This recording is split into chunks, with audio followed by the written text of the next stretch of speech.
नमस्कार, मैं हूं दीपाली राणा। आप देख रहे हैं योर मनी स्पेशल निवेश का श्री गणेश और सभी व्यूअर्स का स्वागत है इस शो में और ढेर सारी शुभकामनाएं गणेश चतुर्थी की।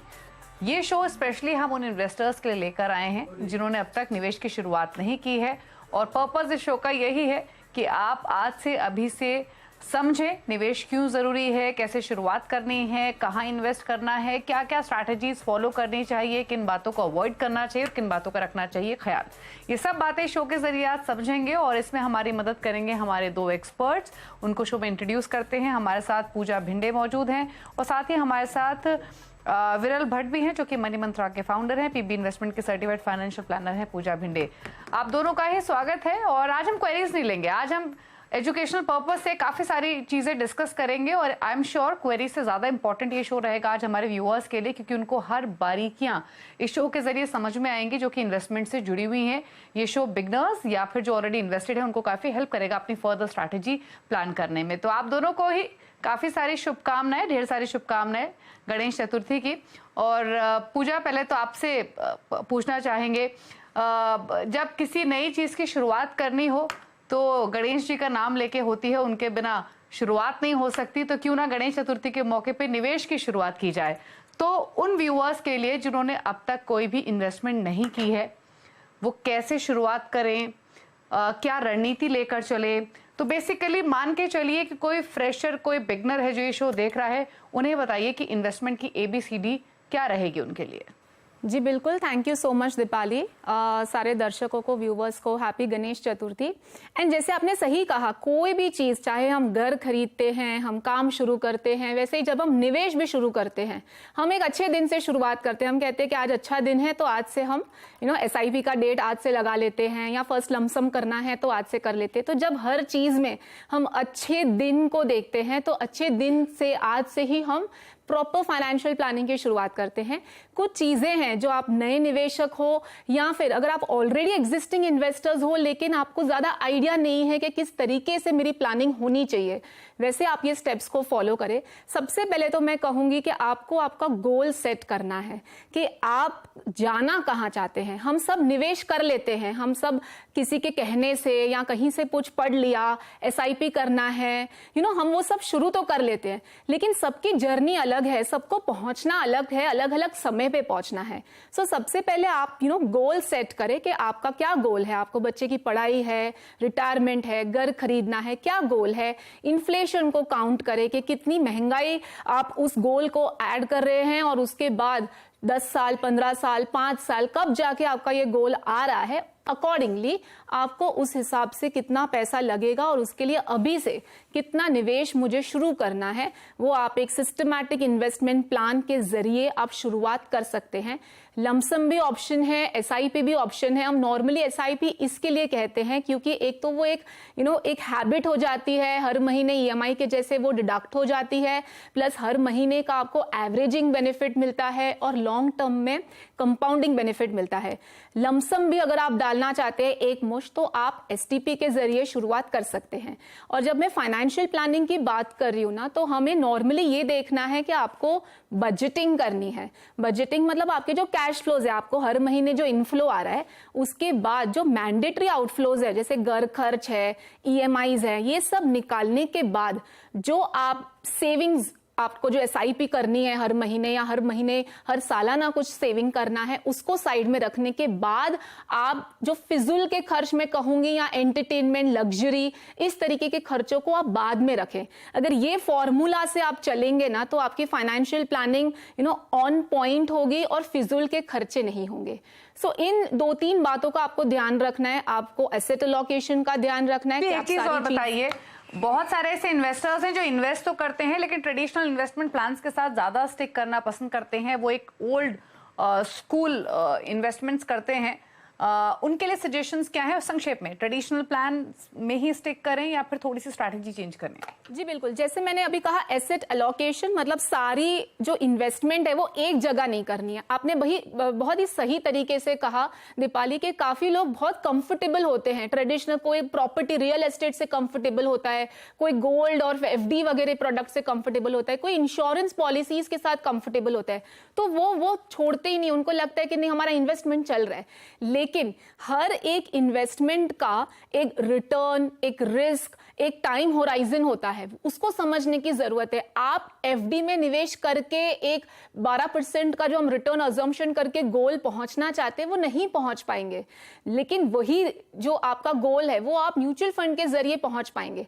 सो आपके पोर्टफोलियो में मैं कहूंगी थोड़ा बहुत फिक्स्ड इनकम भी होना चाहिए, थोड़ा म्यूचुअल फंड इन्वेस्टमेंट भी होना चाहिए, थोड़ा कंटिजेंसी के लिए जो आपको चाहिए वो भी होना चाहिए, और इंश्योरेंस प्रोडक्ट्स जो है, जो आप कह रहे हैं ट्रेडिशनल प्रोडक्ट्स, वो रखना जरूरी है, लेकिन उसको आपको ध्यान में से समझना है कि इन्वेस्टमेंट और इंश्योरेंस को मिक्स ना करें। इंश्योरेंस क्यों चाहिए? टर्म प्लान के लिए, हेल्थ इंश्योरेंस के लिए, इन चीजों के लिए, तो उसको अलग रखिए। और इन्वेस्टमेंट जो है वो आप इन सारे ऑप्शन से करिए। क्या होगा, आपका जो इन्फ्लेशन है उतना ही रिटर्न वो आपको देगा, तो उससे बीट नहीं होगा, तो आप आपके गोल्स तक पहुंच ही नहीं पाएंगे। जी बिल्कुल, मिक्स्ड ऑफ इन्वेस्टमेंट्स होना चाहिए। प्रॉपर्टी भी रखिए, रियल एस्टेट भी रखिए, एफडीज भी रखिए। इमरजेंसी फंड क्रिएट करने की बात हमेशा हम व्यूअर्स को कहते हैं कि एक इमरजेंसी फंड होना चाहिए। आप एफडीज को एज एन इमरजेंसी फंड भी ट्रीट कर सकते हैं। बाकी आप म्यूचुअल फंड्स में तो एक्सपोजर लीजिए ही, क्योंकि यहाँ पर एसआईपी का बेनिफिट है, लॉन्ग टर्म में गोल हासिल करने में भी आपको हेल्प मिलती है। लेकिन विरल के पास चलते हैं। विरल, एक टॉपिक तो हुआ कि हम टाइम होराइजन के हिसाब से पोर्टफोलियो क्रिएट करते हैं। आप साल भर का टारगेट लेके चल रहे हैं, 5 साल का, 20 साल का, उसके हिसाब से हम फंड चॉइसेस को ऑप्ट करते हैं। दूसरी तरफ एक एज क्राइटेरिया भी होता है कि आपके एज के हिसाब से आपकी रिस्क टेकिंग कैपेसिटी कितनी है। तो संक्षेप में आपसे समझना चाहेंगे कि यंग एज, मिडिल एज या फिर ओल्ड एज इन्वेस्टर्स की क्या स्ट्रैटेजी होनी चाहिए अगर म्यूचुअल फंड पोर्टफोलियो क्रिएट करना हो तो? शुक्रिया दीपाली जी, आपने शो पे बुलाया। सारे दर्शकों को गणेश चतुर्थी की शुभकामनाएं। ये जैसे पूजा ने कहा कि गोल्स इंपॉर्टेंट होते हैं, एसेट अलोकेशन इंपॉर्टेंट होता है, बट स्पेशली साथ में ये भी इंपॉर्टेंट होता है कि आप जो एज पर फॉल हो रहे हैं, यानी जो आपकी एज है, मान के चलिए न्यू इन्वेस्टर्स हैं, जैसे वो शायद से 20s में होंगे, 30s में होंगे, तो कैसे प्लान करना है। 20s और 30s में है तो डेफिनेटली सबसे पहले कि कितना मैक्सिमम आप सेव कर सकते हैं, क्योंकि आपकी अगर जर्नी स्टार्ट होगी, आपने नया जॉब किया हुआ है और शायद से आपके ऐसे पॉसिबल है कि एक्सपेंसेस कम हो सकते हैं, तो लाइफस्टाइल एक्सपेंसेस ये उम्र में ज़्यादा होते हैं, तो लाइफस्टाइल एक्सपेंसेस को कम रखें और ज़्यादा से ज़्यादा सेव करके उसको निवेश कैसे करें वो सोचना है। शॉर्ट टर्म, मीडियम टर्म और लॉन्ग टर्म, अगर आप शायद से ऐसा हो सकता है कि आप कंफ्यूज्ड हो और आप आपके गोल्स डिफाइन नहीं कर पा रहे हैं, तो वो केस में आप क्या कर सकते हैं कि आपके शॉर्ट टर्म, यानी मान के चलिए 1 से 3 साल या 1 से 5 साल में क्या गोल्स हैं, 5 से 10 साल में यानी मीडियम टर्म में क्या गोल है, और 10 से ज्यादा यानी लॉन्ग टर्म में क्या गोल है, गोल्स के वाइज डिफाइन करिए। और फिर ज्यादा से ज्यादा एक्सपोजर, देखिए मैंने ऐसा देखा है कि ये जो न्यू इन्वेस्टर्स होते हैं, नए जो 20s और 30s में जो होते हैं, जो निवेश की शुरुआत करते हैं, वो इक्विटी का एक्सपोजर नहीं लेते। तो हो सके तो ज्यादा से ज्यादा इक्विटी पे कॉन्फिडेंस रखे और इक्विटी का एक्सपोजर करे। और लास्ट में न्यू इन्वेस्टर्स के लिए कि इमरजेंसी के लिए 10% ऑफ उसका एलोकेशन अलग से रखे, क्योंकि ये टाइम में शायद से जॉब वो बार बार चेंज करेंगे, स्टेबिलिटी इतनी होगी नहीं, शायद से वो कंफ्यूज भी होंगे कि मैं बिजनेस भी ले सकता हूं कि नहीं। तो स्टेबिलिटी ना आए तब तक एक ऐसा कॉर्पस रखना चाहिए अलग से 10% एटलीस्ट न्यू इन्वेस्टर को इमरजेंसी के पॉइंट ऑफ व्यू से।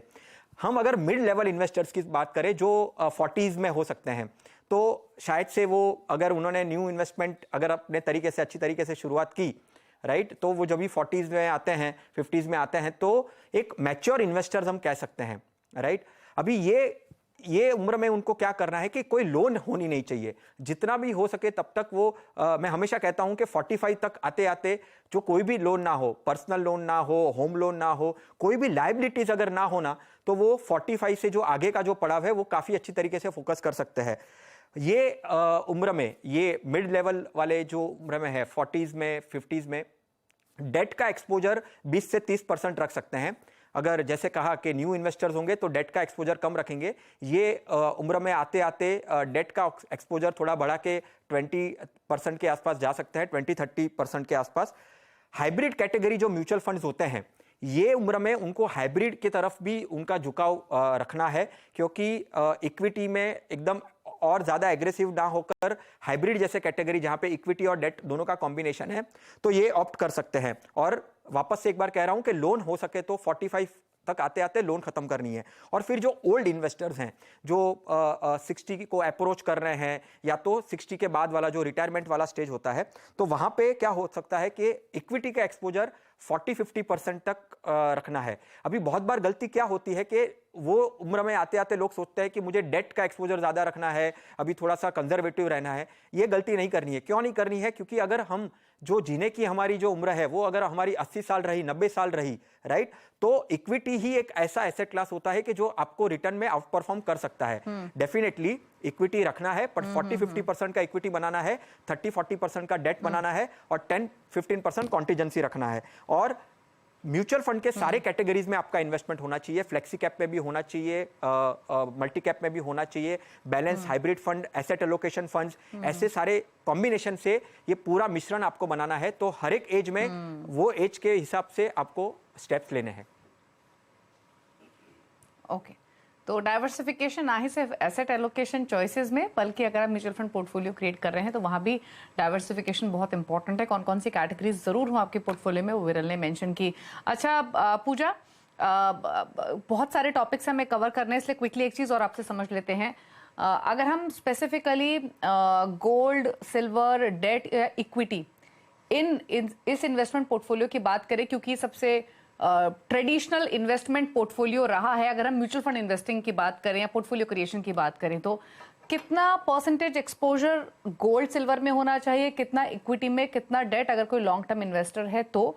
और एक चीज और क्विकली, इक्विटी डेट की तो बात की विरल ने, अगर गोल्ड में करना हो तो ETFs लें, फंड्स लें, सोवरेन गोल्ड बॉन्ड्स लें, क्या सजेशन होंगे? जी बिल्कुल दीपाली, आई थिंक विरल ने बहुत अच्छे से एसेट अलोकेशन को संक्षेप में बताया।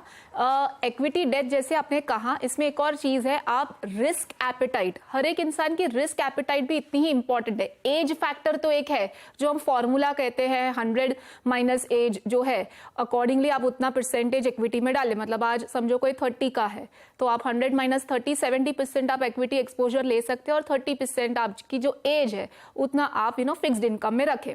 लेकिन ये एक सेट फॉर्मूला है। इसके अलावा भी ऐसे भी क्लाइंट्स होते हैं, निवेशक होते हैं जो रिस्क एपेटाइट के हिसाब से निवेश करते हैं। काफी टाइम ऐसा भी होता है जो बहुत मंझला हुआ खिलाड़ी जो इक्विटी से ही उन्होंने पूरा अपना लाइफ टाइम निवेश किया है, वो 60 के आप आके भी वो कहेगा कि नहीं मुझे इक्विटी में 50-50 चाहिए। और जो 30 पे है या फिर कोई विमेन इन्वेस्टर है, काफी टाइम बहुत कंजर्वेटिव नेचर से होते हैं, तो उन्हें धीरे धीरे इक्विटी में एक्सपोजर करना होता है। सो इक्विटी एंड डेट आप समझेंगे, आप आपके फाइनेंशियल प्लानर के साथ बैठेंगे, आप समझेंगे तो आप उसका एक्सपोजर डिसाइड करेंगे। और जैसे हम आज बात कर रहे हैं दूसरे एसेट क्लास की, जैसे गोल्ड है, सिल्वर है।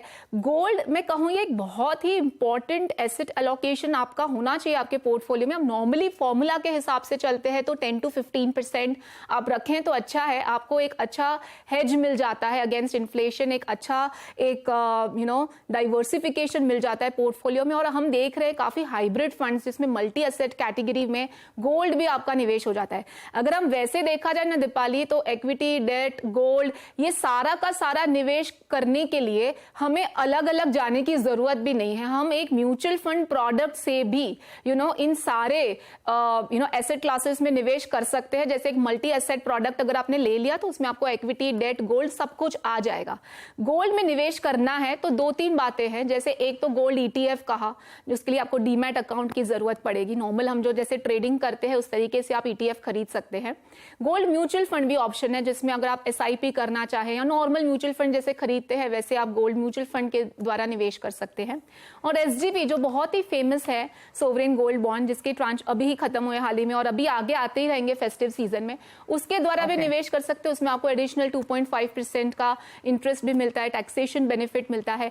सो डेफिनेटली ऑनलाइन गोल्ड मैं कहूंगी ये चीज बहुत जरूरी है लोगों को समझना कि ज्वेलरी फॉर्म जो आप यूज करते हैं वो आपका एसेट है, वो आपका इन्वेस्टमेंट नहीं है। ठीक है, आप गोल्ड बार्स ले सकते हैं ये सब, लेकिन उसको आपको संभालना होता है। आप ऑनलाइन गोल्ड लेंगे ना, आप गोल्ड का आपको प्राइस बेनिफिट भी मिलेगा और आपको संभालने की कोई जरूरत भी नहीं है। गोल्ड ETF, सिल्वर ETFs आप ये ले सकते हैं डेफिनेटली। और एक अगर मैं कहूंगी हैबिट रखें, एवरी ईयर या तो आपके बर्थडे पे, कोई स्पेशल ओकेजन पे या इस तरीके के फेस्टिवल पे, अभी जैसे गणेश चतुर्थी है तो आप गणेश चतुर्थी है या दिवाली है, धनतेरस, आप उस समय पे एवरी ईयर लमसम थोड़ा बहुत गोल्ड ले लीजिए।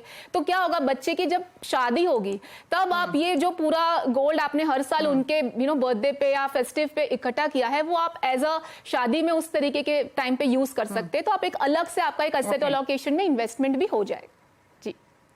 ओके, चलिए, तो गोल्ड, सिल्वर, इक्विटी, डेट में किस तरीके का एक्सपोजर रखना है, किन बातों का ख्याल रखना है, वो आपको क्विकली बताएं पूजा ने। अच्छा विरल, फटाफट से बात कर लेते हैं हम रिटायरमेंट प्लानिंग की। और एक चीज़ और मैं आपसे समझ लेती हूँ रिटायरमेंट प्लानिंग के साथ साथ कि करंट मार्केट सिनेरियो में कौन कौन सी वो बातें हैं जिनसे हमें बचना चाहिए। पहले मैं रिटायरमेंट प्लानिंग की अगर बात करूं तो काफ़ी सारे रिटायरमेंट प्लान्स भी जो कंपनियां हैं वो ऑफर करती हैं।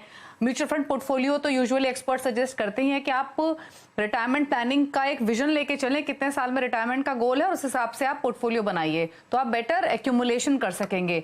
बट काफ़ी बार व्यूअर कंफ्यूज हो जाता है कि रिटायरमेंट प्लान जो काफ़ी सारी कंपनियां ऑफर करती हैं उनको पिक करें या म्यूचुअल फंड पोर्टफोलियो बनाएं। क्विकली आपसे समझेंगे आइडियल स्ट्रैटेजी क्या है रिटायरमेंट प्लानिंग की। रिटायरमेंट प्लानिंग की बात करते हैं ना दीपाली जी, तभी पहले सबसे मैं यही कहता हूं लोगों को कि यही एक ऐसा फाइनेंशियल गोल हो सकता है आपके जीवन में जहां पे आपको कभी भी कोई लोन नहीं देगा। तो रिटायरमेंट प्लानिंग सबसे इंपॉर्टेंट है। बाकी सब सारे फाइनेंशियल गोल्स में कहीं ना कहीं आपको लोन मिल जाएगी, बट रिटायरमेंट के लिए कोई लोन नहीं देगा, राइट। रिटायरमेंट में सबसे पहले जो ये फोकस रखना है कि आपका जो एक्यूमुलेशन फेज और डिस्ट्रीब्यूशन फेज, ये दो फेजेस होते हैं। एक्यूमुलेशन फेजेस यानी क्या कि जहां पे आप कुछ निवेश कर रहे हैं कोई पर्टिकुलर प्रोडक्ट में। अभी आपने प्रोडक्ट की बात की, मेरे हिसाब से रिटायरमेंट के पॉइंट ऑफ व्यू से आप डेट और इक्विटी के पॉइंट ऑफ व्यू से रखें। जब इक्विटी की बात कर रहे हैं तो हम म्यूचुअल फंड के रिटायरमेंट फंड्स के बारे में सोच सकते हैं, काफी अच्छी फ्लेक्सिबिलिटी मिलती है, राइट। एनपीएस को सोच सकते हैं, एनपीएस में भी इक्विटी का एक कंपोनेंट होता है, पर हालांकि उसमें एक पेंशन आता है, तो थोड़ा सा लिक्विडिटी और टैक्सेबिलिटी के पॉइंट ऑफ व्यू से आपका जो आपका स्वभाव क्या है और आपकी सोच क्या है उसके ऊपर डिपेंड करता है। बट हाँ, म्यूचुअल फंड में आप देख सकते हैं रिटायरमेंट फंड्स, एनपीएस में आप पेंशन फंड्स देख सकते हैं जो इक्विटी एक्सपोजर से आते हैं, साथ में लिक्विडिटी और टैक्सेशन का सोच ले। मेरे हिसाब से जो इंश्योरेंस के प्रोडक्ट्स आते हैं रिटायरमेंट में स्पेशली, उसमें नहीं जाना चाहिए क्योंकि वो बहुत ही कंजर्वेटिव होते हैं और वो भी थोड़ा सा एन्यूटीज के बेसिस के ऊपर चलता है। तो आपका जो एक्यूमुलेशन फेज है वो उतना अच्छी तरीके से वेल्थ क्रिएट नहीं कर पाएगा क्योंकि ज़्यादा से ज़्यादा इक्विटी का एक्सपोजर वो नहीं दे रहा है और फ्लेक्सिबिलिटी इतनी नहीं आती है। तो ये इससे इक्विटी का एक्सपोजर आप देख सकते हैं। डेट की बात है तो डेफिनेटली पीपीएफ सबसे बेस्ट प्रोडक्ट है जहां पे 15 इयर्स लॉन्गर टर्म का है, क्योंकि जब आप रिटायरमेंट प्लान करते हो तो आपको टेन्योर भी आपका लॉन्ग टर्म होना चाहिए। तो 15 इयर्स टैक्स फ्री प्रोडक्ट है। 45 एज से स्टार्ट करिए क्योंकि 45 एज तक आपको इक्विटी का एक्सपोजर रखना है और बाद में 45 से 60 तब आपको डेट को इंट्रोड्यूस करना है, राइट। सुनिए बराबर, डेट को आपको तभी इंट्रोड्यूस करना है और तभी साथ साथ में आपको इक्विटी का भी एक्सपोजर रखना ही पड़ेगा, क्योंकि जब डिस्ट्रीब्यूशन फेज आएगा, जो मेन विड्रॉवल की बात करते हैं, क्योंकि डिस्ट्रीब्यूशन फेज हमेशा इग्नोर करते हैं लोग कि मुझे पेंशन चाहिए। अगर मैं सैलराइड प्राइवेट कंपनीज में काम करता हूं, गवर्नमेंट में नहीं करता हूं, तो मुझे रेगुलर अगर कोई पेंशन दे तो कैसे कर सकता हूं मैं। तो डेफिनेटली आप जो म्यूचुअल फंड का रिटायरमेंट फंड्स हैं या आप एनपीएस में आप डाल रहे हो या आप पीपीएफ में एक्यूमुलेट कर रहे हो, डिस्ट्रीब्यूशन फेज जब स्टार्ट होता है, राइट, 61 ईयर से लेकर जब आपकी लाइफ की एज है तब तक, तभी आप एसडब्ल्यूपी से, सिस्टमेटिक विड्रॉवल प्लान से, आप म्यूचुअल फंड में से आप विड्रॉवल,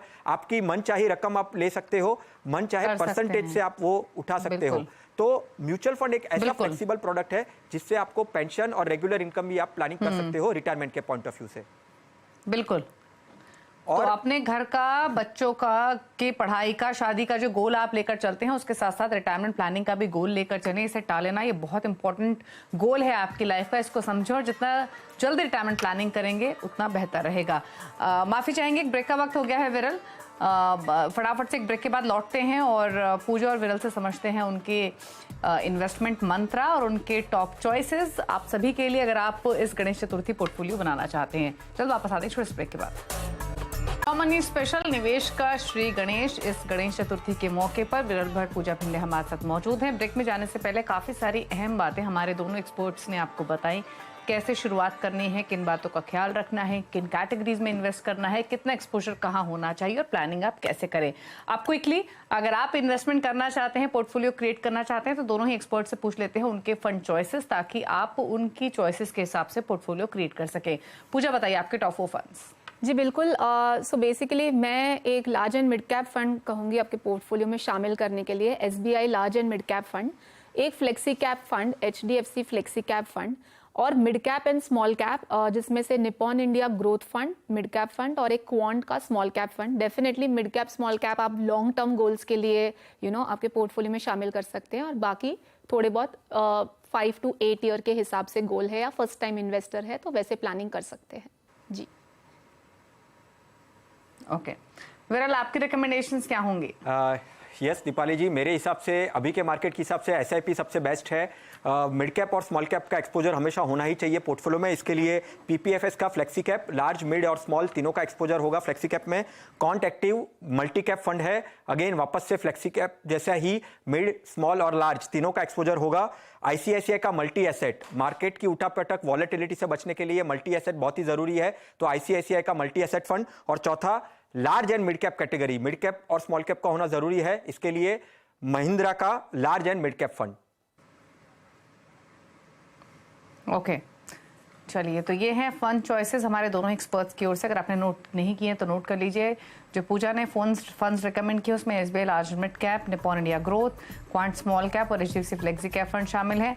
इसके अलावा विरल ने जो फंड्स चुने उसमें Parag Parikh flexi cap, quant active fund, ICICI multi asset fund, Mahindra large and mid cap fund शामिल है। तो ये रहे चार फंड्स हमारे दोनों ही मेहमानों की ओर से। चलिए, शुक्रिया आप दोनों का ही आने के लिए शो में और हमारे व्यूअर्स की हेल्प करने के लिए बेहतर फाइनेंशियल प्लानिंग में। Thank you so much. और एक बार फिर से हमारे से व्यूअर्स को, हमारे दोनों एक्सपर्ट्स को गणेश चतुर्थी की ढेर सारी शुभकामनाएं। इसी के साथ स्पेशल शो में इतना ही। नमस्कार।